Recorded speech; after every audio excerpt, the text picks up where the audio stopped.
Et on va le faire à deux voix. Quelques mots sur Ajinomoto à Amiens. Je dirais que c'est l'un des établissements. Alors, en gros, il y a 125 usines au total, c'est ça dans le monde d'établissements. Voilà. On a trois grandes branches. Une branche alimentation humaine qui est assez peu développée en Europe, une branche pharmacie et une branche FIT. Donc le FIT, c'est l'alimentation du bétail, et nous on fabrique des additifs pour l'alimentation des porcs et des volailles. Voilà. Et voilà le type d'activité, donc que vous pouvez voir là-dessus. Peut-être, vous pouvez décrire un peu C'est un site de transformation de matières premières agricoles, parce que notre business c'est de la fermentation. On a une quinzaine de grosses fermenteurs, donc c'est des grosses marmites qui font entre 400 et 600 mètres cubes. Donc c'est vraiment des grosses. C'est un établissement qui fait une quarantaine d'hectares avec ces 15 fermenteurs. Ensuite, ce sont tous les process de séparation des différentes phases. La première phase, c'est une phase biologique, c'est la biotechnologie. On a l'équivalent de ce verre de bactéries. Et au bout d'une dizaine de jours, vous avez une centaine de tonnes de produits finis qui sortent de l'usine et qui vont partir dans le monde pour nourrir les animaux. Donc on utilise du sucre de betterave. Vous voyez un camion qui est en train de dépoter du sirop de glucose ou du sucre de betterave. On consomme l'équivalent d'une sucrerie. Donc les bactéries, il leur faut du sucre, il leur faut de l'énergie, elles sont comme nous. Et elles ont aussi besoin d'azote. Et là, vous voyez des wagons d'ammoniac qui sont en cours de dépotage, donc sur un stationnement qui va dépoter. Donc oui, beaucoup d'activités, y compris du transport et du transport de matières sensibles. En matière dangereuse, LD, RID pour le transport ferré. On est classé CDSO pour notre stockage d'ammoniac ainsi que pour le stockage d'acide chlorhydrique. Et on a une station d'épuration qui traite l'équivalent d'une ville de 250 000 habitants. Donc on est sur de la biotechnologie, de l'industrialisation lourde, à feu continu, puisqu'on s'arrête tous les 3 ans pendant 3 semaines. Le reste du temps, il faut que ça tourne. Il est comme une plateforme pétrolière. Il faut qu'on tourne en permanence et on a en stock amont environ une demi-journée. On est sur des process assez tendus et ça peut jouer notamment sur l'inconscient des personnes, parce qu'il faut faire tourner la boutique, il faut sortir les produits coûte que coûte. Ça peut jouer, on le verra, sur les interventions et la façon dont les personnes peuvent se conditionner autour des interventions. Ce que vous disait Quentin là, et donc qui est particulièrement sensible avec l'activité, c'est que le site est classé Céveso, avec effectivement donc cette surveillance qui est affichée là, donc qui est 365 jours sur 365, des exercices de sécurité, des tests de sécurité et des formations tout à fait fréquentes. Notre métier, c'est un métier de préventeur, donc on est obligé de penser à tout ce qui peut arriver sur le site, donc tous les éléments redondés centraux, pour ceux qui ont travaillé sur les études de danger, on est là-dessus, et toutes les barrières de sécurité associées. Mais il faut aussi penser au pire. On a malheureusement l'exemple du pire il y a une quinzaine de jours, avec toutes les barrières de sécurité aval, donc tout qui est sécurité, enfin, une fois que l'événement redondé central s'est produit, comment on gère l'incident, comment on communique, comment on intervient, comment on traite avec les familles, éventuellement avec les blessés. Donc c'est aussi notre métier, c'est un métier un peu particulier, parce qu'on est dans la prévention, et aussi on doit gérer le pire avec le PPI, plan ORSEC, et ça intervenir avec les autorités locales, en l'occurrence le préfet.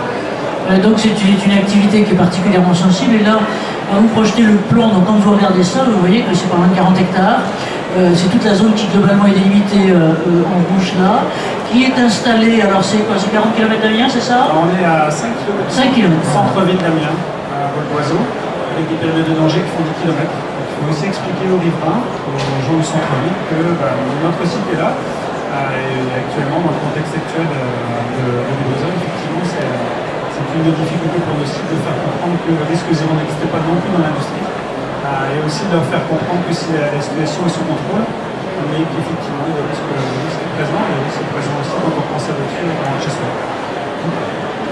Et voilà, donc voilà la configuration globale qui répond aussi, qui répond d'abord à une nécessité, je vais dire, économique. Je veux dire, ce type de site, bien sûr, en ce moment, on s'interroge toujours, et on s'interroge notamment après le Brisol sur l'interrogation que ça peut poser, mais économiquement, ce sont des activités qui sont essentielles. Au niveau de l'emploi, on a 350 salariés, une centaine de salariés d'entreprises intervenantes et environ 1000 emplois induits par l'approvisionnement, parce qu'on consomme l'équivalent d'une sucrerie, donc on consomme 250 000 tonnes de sucre. Donc c'est aussi de l'emploi, d'économie, des activités autour de notre business, autour de notre industrie. Alors voilà, donc maintenant Quentin en Majesté est là. Juste deux mots sur vous, Quentin. Quentin est ingénieur agronome du Nord, donc de l'ISA, voilà. Il est spécialisé sur la question des risques depuis quasiment, vous êtes quasiment tombé dedans tout de suite. D'abord dans une autre entreprise nordiste, et puis donc était Rocket, et puis ensuite maintenant Ajinomoto en charge donc de cet ensemble. Tout à fait, donc dans des entreprises anglo-saxonnes, on appelle ça risk manager. Moi, si je fais bien mon métier, on n'entend jamais parler de moi. Si je fais moins bien mon métier, ou si j'ai pas de chance, c'est une légende. Vous connaissez les sites où il y a les ICPE, donc on essaie les eaux, ça c'est pour le risque industriel. On rentre des produits dans la chaîne alimentaire. Aussi, on a des applications sur ce plan-là. On a 500 équipements sous pression, donc on a un service d'inspection reconnu pour la gestion des équipements sous pression. Donc voilà, c'est un site très riche. On a 15 tours aéro réfrigérantes et nos bactéries sont OGM. Donc voilà, on a tout pour faire peur au grand public. Et on est là pour aussi expliquer quelles sont nos activités et dans quelle mesure on essaie de maîtriser le risque. L'une des questions, et donc là maintenant on va rentrer un petit peu dans le vif du sujet, sur cette question de la prévention des accidents graves. On l'a bien vu par tous les prémices que vous donniez là, mais en quoi ce qui est à la fois l'activité de l'entreprise, l'activité du site et autres fait que cette question des risques lourds se pose particulièrement, et en quoi ça induit, qu'est-ce que ça peut induire? On a bien vu qu'il y avait des matières qui se transportaient, qu'il y avait de l'arsenic, pas d'arsenic, de l'ammoniac, excusez-moi, qui se baladait un peu là aussi, qu'il y avait des essais, qu'il y avait du feu. Alors il n'y a pas de risque thermique, il y a un risque... il y a un risque toxique effectivement par l'ammoniac. Après, toute la difficulté que moi je vis depuis maintenant 30 ans, c'est qu'on est sur une réglementation du droit du travail où on privilégie toujours les protections collectives et pas les protections individuelles. Et quelque part, notamment pour les jeunes générations, on a la difficulté de la conscientisation des risques. On avait d'anciens salariés qui partent maintenant à la retraite en 1976, donc on a tout un départ de personnes qui avaient entre 50 et 60 ans, dont on se plaignait que l'appréciation des risques était parfois... voilà, on prenait certaines libertés, mais avec la conscience du risque parce que les automatismes qu'on a pu développer, ils ne les ont pas connus. Ils savent que tel pompe permet de véhiculer de tel liquide, ils savent que tel phénomène peut se produire. Et en mettant des barrières de sécurité amont, donc en faisant des protections collectives, on a fait perdre ce sens du risque industriel. Et on a des jeunes générations pour qui le travail aujourd'hui c'est 10 ou 15 écrans en salle de contrôle, avec une matérialisation des risques qui est très difficile, parce qu'en fait, faire des essais avec de l'ammoniac, c'est un petit peu compliqué, sauf à mettre en péril dans la vie des riverains. Donc on n'a pas d'essai grandeur nature, et il y a une conscience du risque qui s'en va. Ça, on le note depuis maintenant une quinzaine d'années avec des générations nouvelles. Alors il y a beaucoup plus de prudence de leur part, et une forme d'inconscience.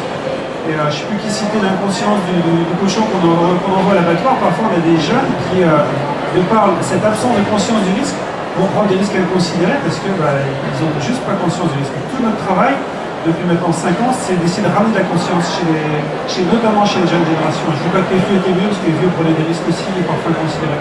Mais tout notre travail, c'est d'essayer de redonner conscience et nous passer moins de temps à leur demander s'ils ont bien leur badge, s'ils ont bien leurs chaussures de sécurité, s'ils ont bien leur casque et leur bouchon d'oreille, parce que ça, c'est certes utile, mais c'est pas sur ces notions-là qui seront le plus en danger.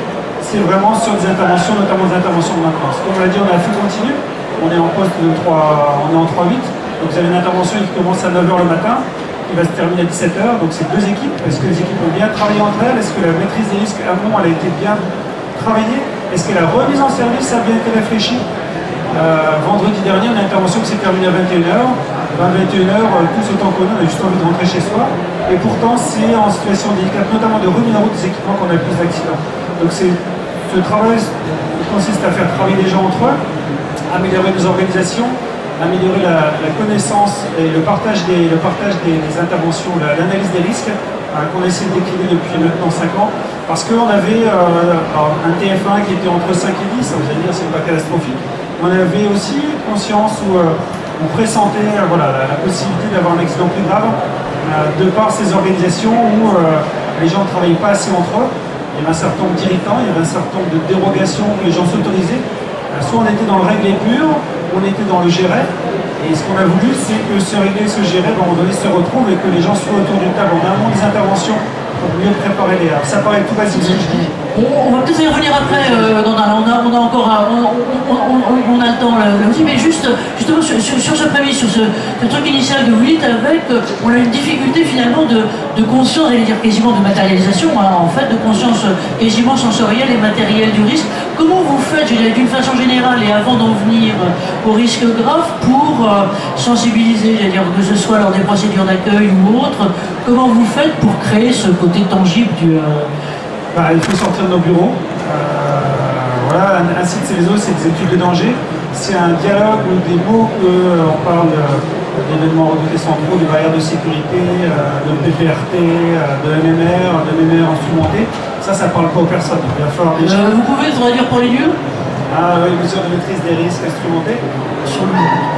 Et en fait, le boulot, c'est aussi de rendre ça accessible aux personnes. Et que notre discours de bureau soit un peu plus dans les ateliers et dans les salles de contrôle et un peu moins papier et un peu plus opérationnel. Donc c'était aussi de notre part être davantage sur le terrain. D'accord. Et autre question de ce côté-là, c'est que bon, on espère qu'il n'y a pas eu trop de conscience physique de ce côté-là, mais est-ce que vous avez eu par le passé sur vos activités ou bien des projets été confrontés à des types d'accidents ou des presque accidents lourds et qui ont pu...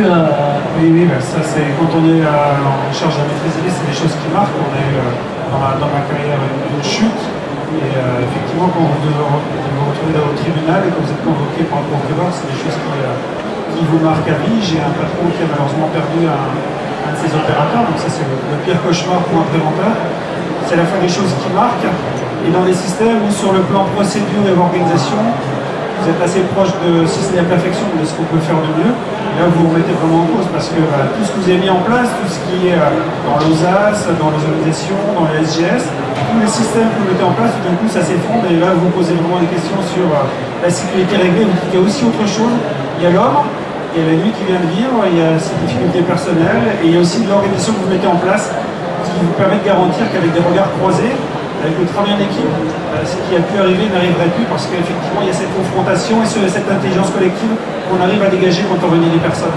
Et surtout des personnes qui sont habituées des lieux. Moi j'ai une vision très théorique des choses. Quand vous travaillez sur le terrain, avec le terrain, tout à coup vous avez des personnes qui vont trouver des solutions que vous n'auriez jamais inventées par votre bureau.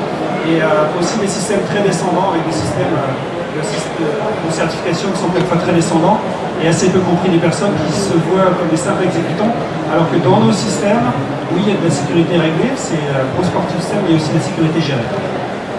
Peut-être qu'on pourrait reprendre, si vous pouvez peut-être donner un exemple, par exemple, de dire, finalement, l'une des solutions qu'on a mises en place, c'est pas nous qui l'avons imaginée ou conçue dans notre bureau, mais elle vient directement là. Vous pouvez nous donner un exemple? Oui, pardon, parce que je prends des beautés. Les solutions, elles viennent du terrain. On a eu une fuite d'acide chlorhydrique il y a une quinzaine de jours et un opérateur il utilise de l'hexine pour éviter les émanations. Ça, c'est quelque chose que moi je ne connaissais pas et qui fonctionne très bien. C'est une pratique, lui, il a 58 ans et c'est une pratique qu'il a développée. Voilà, c'est un savoir-faire qui est déconnu de personne. Et c'est en allant sur le terrain, en discutant avec lui, les gens développent des trucs. Hein. Les gens développent des trucs, alors parfois ils sont très bien, ils sont fiables, et parfois leurs trucs peuvent être prise de risque inconsidérée. Donc c'est tout l'enjeu de se réunir et d'échanger sur ces sujets. De les écouter et de pouvoir après, avec discernement, ouvrir le reste. Alors, une chose, quand on s'est rencontrés, ce que disait donc le patron du site, c'est que finalement en 2016, vous avez fait un conseil, ce qui est l'une des choses qui vous a amené ensuite à travailler spécifiquement sur ce type de truc avec l'ICSI. Qu'est-ce qui s'est passé? Pourquoi? Alors, quand on bâtit des systèmes, on veut aussi, vis-à-vis sur le plan administratif, être irréprochable. Donc on voit dans les éléments des résultats sécurité stagnants. Je dis un KF1, KF6, alors il y a beaucoup de sites, je pense au TP, qui seraient contents d'avoir ces résultats-là. Mais il y a des alertes, des accidents, des presque accidents. On fait une cinquantaine d'analyses par an et on a quand même eu des alertes qui nous ont alertés, c'est le cas de le dire. Manque de rigueur dans les autorisations de travail. Les gens voyaient plus ça comme une obligation administrative et pas comme une analyse proprement dite. Un manque d'application d'ensemble des salariés sur le sujet sécurité. Par sans doute de leur part une conscience des risques qui est assez faible et qui pas assez d'échanges entre les services. On a vraiment des organisations, je ne sais pas si c'est spécifique à la France, mais à silo. Donc la maintenance travaille dans son coin, la prod travaille dans son coin, le service sécurité travaille dans son coin, et des difficultés pour travailler ensemble, pour se parler. Parfois une forme de compétition. L'autre élément, c'est l'urgence. À chaque fois qu'on a des incidents, on dit mais pourquoi vous avez dérogé? Ah ben, il fait vite. Qui vous a dit d'aller vite? Personne. C'est juste la culture de la boîte, il faut produire, il faut sortir les tonnes. Et à nécessité, les gens se mettent la pression eux-mêmes. Et ça, c'était un des éléments aussi. C'est de dire, attendez, on a pas une heure près, on se pose, on fait notre analyse ensemble, et ensuite on intervient sereinement. Est-ce que là, vous pourriez nous donner un exemple, encore une fois, parce qu'on voit bien qu'il y a un éveil à la vigilance, on voit bien qu'il y a aussi une question de rythme, et le rythme, c'est prendre le temps, quelquefois, de regarder les choses un petit peu de l'extérieur. Moi, j'ai un peu deux questions, à la fois, comment vous arrivez à ça, et puis, et notamment, à avoir, je dirais, un peu les deux reines ou les deux ballonniers, selon qu'on est à cheval ou globalement en avion, pour à la fois maîtriser les objectifs qui sont des objectifs de productivité et en même temps faire ça. Donc, vraiment, la première étape, c'était de rencontrer les personnes et de faire sauter les verrous. Parce qu'en fait, le service sécurité était vécu comme un gendarme qui vient juste dresser les procès-verbales quand il y a un accident.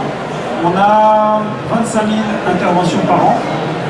Et on fait 50 analyses d'accidents. Donc on est vécu comme ceux qui viennent uniquement expliquer aux personnes ce qu'ils auraient dû faire quand ça se passe mal. Et 50 sur 25 000, je vous laisse calculer, finalement c'est pas tant que ça. Et il faut aussi que nous, quand on va sur le terrain, amener des éléments positifs et des retours d'expérience positifs. Donc c'était ce premier point, une culture juste, parce que finalement les personnes qui vont nous taper dessus quand ça se passe mal, par contre quand ça va bien, on ne dit rien.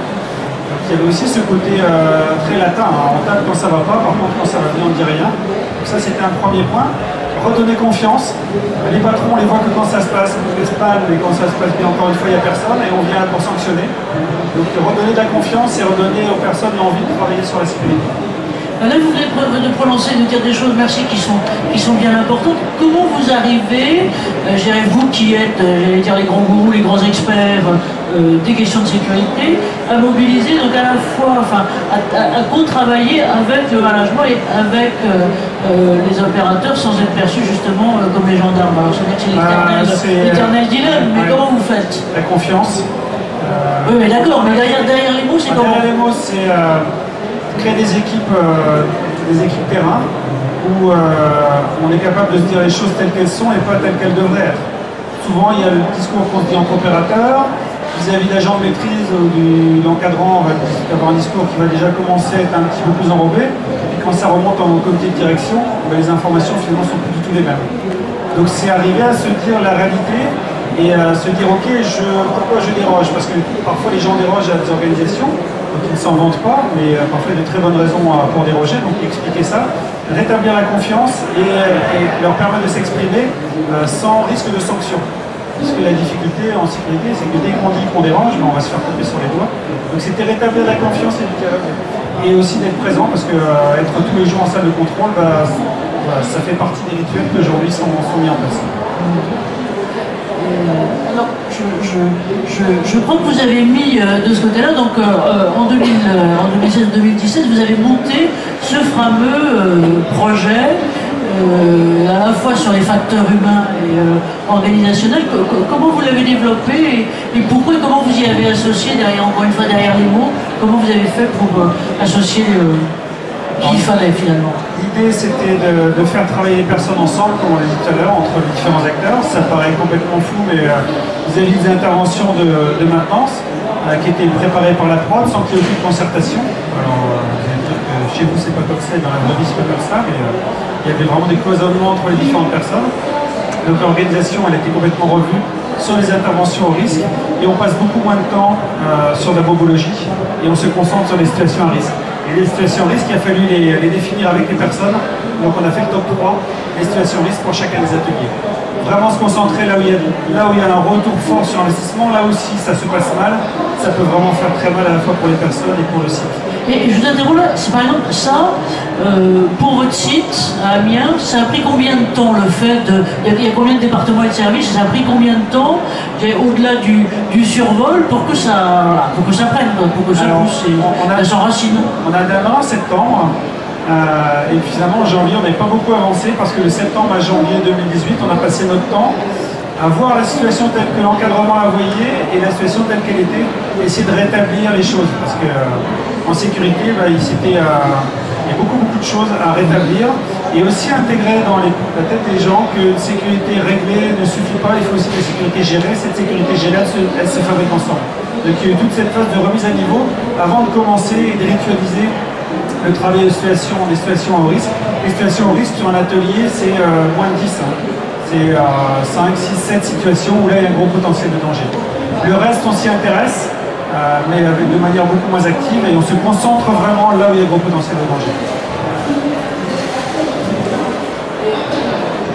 Peut-être qu'on pourrait globalement en venir là, parce qu'en plus il y a du bruit environnement, donc il va falloir qu'on va repasser la parole tout de suite à Quentin, mais peut-être déjà par rapport à ce que vous vivez, donc peut-être certains sont aussi dans des sites Céveso ou autour de sites Céveso, donc vous avez à la fois des risques industriels et des risques professionnels. Voilà, la question est là, et moi je